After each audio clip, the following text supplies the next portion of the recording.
Madhurag gold and diamonds, Madhurag building, Kannur road, Chakkarakal. Kannur ജില്ലാ agri horticultural സൊസൈറ്റിയുടെ നേതൃത്വത്തിൽ സംഘടിപ്പിക്കുന്ന പുഷ്പോത്സവത്തിന്റെ ഭാഗമായി വിദ്യാർത്ഥികൾക്കായി ചിത്രരചനാ മത്സരം സംഘടിപ്പിച്ചു. കണ്ണൂർ ജവഹർ ലൈബ്രറി ഹാളിൽ നടന്ന പരിപാടി മന്ത്രി രാമചന്ദ്രൻ കടന്നപ്പള്ളി ഉദ്ഘാടനം ചെയ്തു.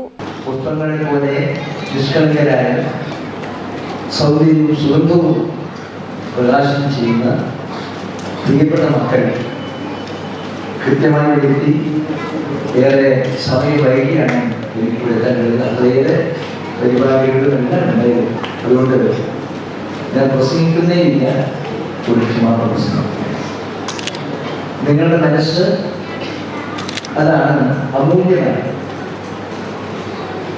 ഇത്രയും പങ്കെടുത്ത കുട്ടികളുടെ മനസ്സിൽ നിലനിൽക്കുന്ന ഒരു ജനസിദ്ധമായ വാസനയാണ്.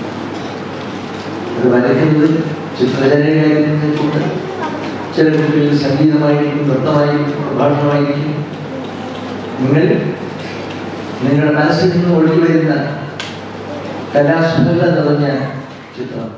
ചടങ്ങിൽ ചിത്രകാരൻ പൊന്ന്യൻ ചന്ദ്രൻ മുഖ്യാതിഥിയായി. ചിത്രകാരൻ വർഗീസ് കളത്തിൽ അധ്യക്ഷത വഹിച്ചു. PV രത്നാകരൻ, EVG നമ്പ്യാർ എന്നിവർ സംസാരിച്ചു. PV വത്സൻ സ്വാഗതവും ET സാവിത്രി നന്ദിയും പറഞ്ഞു. നഴ്സറി, LP, UP, ഹൈസ്കൂൾ വിഭാഗങ്ങളിലായാണ് മത്സരം നടന്നത്. 150 കുട്ടികൾ ചിത്രരചനാ മത്സരത്തിൽ പങ്കെടുത്തു. കണ്ണൂർ ജില്ലാ അഗ്രി ഹോർട്ടികൾച്ചറൽ സൊസൈറ്റിയുടെ നേതൃത്വത്തിൽ ജനുവരി 22 മുതൽ ഫെബ്രുവരി 3 വരെ പോലീസ് മൈതാനിയിലാണ് പുഷ്പോത്സവം സംഘടിപ്പിക്കുന്നത്. News bureau, Kannur. Madhurag gold and diamonds, Madhurag building, Kannur road, Chakkarakal.